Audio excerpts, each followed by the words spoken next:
AI und Gesellschaft, Wege in die neue Welt. Folge 2, AI, der Filmstar der Zukunft. Gast ist heute Sven Pfiffner, Informatikstudent an der ETH Zürich. AI und Gesellschaft, Wege in die neue Welt. Herzlich willkommen zur zweiten Folge unseres Podcasts. Heute haben wir wieder einen interessanten Gast, das ist Sven Pfiffner. Er ist Student an der ETH Zürich und beschäftigt sich in seiner Bachelorarbeit auch gerade mit AI. Du bist Informatikstudent und machst jetzt eine interessante Bachelorarbeit. Worum geht es da genau? Ja, ich hatte die Möglichkeit, jetzt im Zuge von meinem Abschluss als Bachelor in ETH Informatik eine Arbeit zu schreiben. Und da war ich bei Arbrea Labs, eine Firma, die sich um medizinische AIs kümmert und unter anderem auch visuelle Darstellungen von Körpern untersucht. Und da habe ich dann mich beschäftigt mit Reduced Reality Aesthetics. Das heißt, kurz gesagt, einfach, dass wir Medien nehmen, wo Menschen zu sehen sind und diese dann so runterbrechen, dass entsprechend dann die Körper als gesonderter Teil halt raus extrahiert werden, auch als 3D-Modell, die wir dann bearbeiten können, medizinisch oder auch für andere Anwendungsgebiete. Also Arbrea Labs, es ist ein Spin-off der ETH, habe ich gelesen auf der Website, mich da ein bisschen informiert, und das sind jetzt Anwendungen, die bereits auch schon in der Praxis dann also gebraucht werden, oder sind das Sachen, die jetzt einfach mal getestet und erstmal entwickelt und getestet werden? Also Arbrea selbst ist 2018 als Spin-off der ETH entstanden und produziert verschiedene Produkte, die sich mit dem Medical Metaverse beschäftigen. Da heißt alles Mögliche, was in der Verbindung zwischen AI und Visual Computing und zusammen dann mit der Medizin entstehen können. Also alles, was irgendwie da den Doktoren und Ärzten und all den Medizinern helfen kann, mit Hilfe von AI halt. Und die haben schon einige Produkte bisher auf den Markt gebracht und entwickeln diese auch immer weiter und forschen halt auch immer wieder an neuen Sachen, und da haben die dann auch immer wieder Möglichkeiten für Studenten, die gerade den Abschluss machen und irgendwelche Projekte machen wollen, um dann da zu forschen. Da bist du also an vorderster Front dabei, was neueste Entwicklungen in diesem Bereich in Sachen AI sind und getestet werden. Also da geht es auch um das Medical Metaverse, wo also quasi man Visualisierungen macht. Also kannst du mal konkret sagen, was da in welchem Fall jetzt da die AI in der Medizin zur Anwendung kommt? Es ist ja so, dass heutzutage vieles online läuft und vieles auch über Computer visualisiert werden kann, und in der Medizin hat das auch enorme Vorteile, dass man beispielsweise vor Operationen oder vor anderen kosmetischen Eingriffen schon dem Patienten eine Möglichkeit geben kann, um zu sehen, wie das dann aussehen könnte, und das ist halt sehr komplex, aber mit der AI können wir das Ganze automatisiert generieren lassen, indem wir dann verschiedene Modelle haben, die beispielsweise darauf trainiert sind, den Körper entsprechend zu kennen und auch die wichtigsten charakteristischen Eigenschaften eines Körpers zu kennen, und dann kann die AI eben automatisch diese Körper nachbilden, digital, und mit diesen digitalen Avataren kann dann der Arzt und der Patient Änderungen vornehmen und dann halt sehen, wie es entsprechend aussehen würde. Also man kann sich dann vorher anschauen, auch die Patientin kann sich vorher anschauen,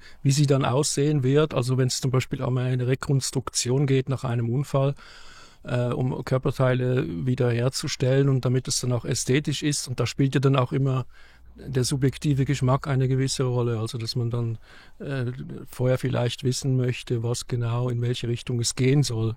Genau. Optisch. Und das Ganze ist ja eine dreidimensionale Geschichte. Also man kann dann auch aus allen Seiten und aus allen Winkeln und mit allen Schattierungen wahrscheinlich anschauen, wie man dann aussehen wird. Ja, genau. Also man gibt den Algorithmen, die da benutzt werden, Bilder, und der versucht dann aus den Bildern entsprechend 3D-Modelle zu erstellen. Jetzt im Fall von meiner Arbeit ist es möglich, mit einem einzelnen Bild ein 3D-Modell des Körpers zu erstellen. Das beruht auf verschiedenen Projekten, unter anderem von der Max-Planck-Gesellschaft. Und das sind schon gut getestete Methoden, die aber noch im Medical Metaverse noch nicht so wirklich benutzt werden. Und da wird jetzt gerade dran geforscht, ja. Also die Patienten werden dann erstmal eingescannt oder irgendwie erfasst und dann wird moduliert. Und ist bei der Gestaltung dessen, dass man dann verändert oder reproduziert, ist da auch AI im Einsatz oder geht es nur um die Visualisierung? Das kommt immer auf die Methode an, die man benutzt. Jetzt in meinem Fall kann ich sagen, dass die Körper, die 3D-Modelle, die die AI erstellt, die sind so gespeichert, dass die wichtigsten charakteristischen Eigenschaften des Körpers als bestimmte Parameter gespeichert sind. Das heißt, die AI lernt eigentlich aus verschiedenen 3D-Scans, die bereits existieren, die wichtigsten Parameter, die einen Körper beschreiben, zu speichern und auch zu erkennen. Und dann kann man durch sogenannte Singulärwerte, das sind im Prinzip die Dimensionen, die wichtigsten Dimensionen eines Körpers, dann entsprechend das auch verändern. Und diese lernt die AI halt durch Training auf den bereits existierenden Daten. Jetzt kenne ich AI vor allem vom Prompten. Bei ChatGPT oder Midjourney kann man sich das so vorstellen, dass man dann auch prompten und sagt, bitte die Nase etwas weniger spitz oder die Muskeln etwas ausgeprägter, oder geht man da anders vor? Ja, es geht in eine ähnliche Richtung. Die Grundidee von AI ist ja, dass man aus einer ganzen Menge Daten irgendwie versucht, Zusammenhänge zu finden, statistische Zusammenhänge, die durch das Training auf den Daten gelernt werden. Und jetzt bei Large Language Models wie ChatGPT sind das Zusammenhänge, wie die Satzstruktur zum Beispiel aussehen könnte und welche Antworten könnten gegeben werden, welche Wörter kommen nacheinander und so weiter. Und jetzt beim Körper ist es eben das Lernen von diesen Parametern. Und diese Parameter kann dann der Benutzer entsprechend auch abändern und vergrößern, verkleinern. Er kann dann sagen, den Bauch größer machen oder die Schulter breiter, und dann hat das die AI gelernt, wie sie damit entsprechend umgehen muss. Es geht also in die ähnliche Richtung. Also es geht nicht nur um Leute, die sich selbst, wie sagt man so, optimieren wollen oder verschönern wollen, sondern es geht auch wirklich darum, Rekonstruktion nach einem Unfall, dass man Leute auch ästhetisch wieder, also im besten Fall wiederherstellen kann, dass man da gar nicht mehr sieht, dass da mal irgendetwas vorgefallen ist. Ja, also die Möglichkeiten sind natürlich ziemlich unbeschränkt. Wir haben, wenn wir den Körper als diese Parametrisierung haben, dann können wir entweder ästhetische Änderungen vornehmen, wir können aber auch anhand von dem wieder zurückschließen, wie das der Körper im besten Fall aussehen sollte, und dann auch statistisch ermitteln, wie das am besten aussieht bei einer Rekonstruktion oder ähnlichem. Also da gibt es tatsächlich auch die Möglichkeit für solche Anwendungsfälle, ja. Jetzt hast du mir gesagt, du möchtest ja auf dieser Sparte bleiben, und dann in deiner Masterarbeit soll es dann um Filmfiguren gehen. Da möchtest du mit Disney zusammenarbeiten, also auch Bewegtbilder in dem Sinn und fiktive Figuren. Ja, also es ist natürlich erstmal noch ein weiter Weg, bis es dann an die Masterarbeit geht, aber ich möchte schon in die Richtung Machine Learning und Visual Computing gehen. Die gehen in die gleiche Richtung, weil vieles, was man für Visual Computing braucht, auch bei Machine Learning angewendet wird und umgekehrt, was man auch jetzt bei den Körpern sieht. Und da wäre natürlich schon ein Top-Ziel, das eben mit Disney oder einem anderen Marktführer zu machen. Da gibt es viele Möglichkeiten. Und ja, dann entsprechend in der Filmbranche oder ähnlichem. In der Film- und allgemein in der Entertainment-Branche tut sich ja im Moment gerade sehr viel. Die Frage ist ja eben, wenn man dann Schauspieler, Schauspielerinnen, Akteure erfassen kann virtuell, ob sie dann am Set überhaupt noch braucht oder ob die vielleicht einfach nur noch Lizenzen, dass Robert De Niro oder Johnny Depp einfach eine Lizenz vergibt, dass man ihn dann brauchen darf in einem Film und er muss gar nicht mehr selber spielen und gar nicht mehr selber vor der Kamera stehen. Ich denke, dass die Gefahr durchaus da ist, dass es in eine solche Richtung gehen könnte in Zukunft, gerade wenn die Modelle und AIs besser werden. Momentan ist das Problem noch ein bisschen dieser Uncanny Valley-Effekt, nennt man das. Das heißt, wenn bestimmte Generierungen oder 3D-Modelle fast lebensecht aussehen, aber man erkennt trotzdem noch Unterschiede. Und dann ist das unterbewusst beim Zusehen, gibt es dann das Gefühl, dass eben irgendwas nicht stimmt. Probleme sehe ich vor allem bei verschiedenen Schauspielern oder Akteuren, die nicht im Mittelpunkt stehen. Gerade so Komparsen oder ähnliches. Ja, also ich meine, Leute wie Johnny Depp oder Robert De Niro oder wer auch immer, die haben ja quasi einen Brand geschaffen mit ihrem Aussehen, auch mit ihrer Stimme. Die werden möglicherweise davon profitieren, dass sie nicht mehr viel arbeiten müssen, aber trotzdem Geld verdienen. Bei den Komparsen und Statistinnen und so weiter sieht es anders aus. Ganz aktuell gibt es ja auch einen Streik in Hollywood. Also zuerst waren es die Drehbuchschreiber und jetzt sind es auch die Schauspielerinnen und Schauspieler, die streiken, die einfach auch Befürchtungen haben, dass sie vielleicht durch AI ersetzt werden, dass man sie gar nicht mehr braucht. Ja, das ist tatsächlich so. Gerade jetzt konkret bei diesem Schauspielstreik geht es ja unter anderem dadurch, dass die Nebendarsteller und Leute, die jetzt nicht berühmt sind oder im Mittelpunkt stehen bei einer Filmproduktion, zum Teil ersetzt werden können. Oder diese werden nur noch beschränkt gebraucht, zum Beispiel 3D gescannt und dann für den Rest des Films einfach animiert mit AI. Das heißt, die haben dann noch die Möglichkeit, bei Filmen mitzumachen, aber vielleicht nicht mehr über mehrere Tage, sondern einfach nur noch, um die Scans zu machen und dann war's das. Und da fällt natürlich viel weg.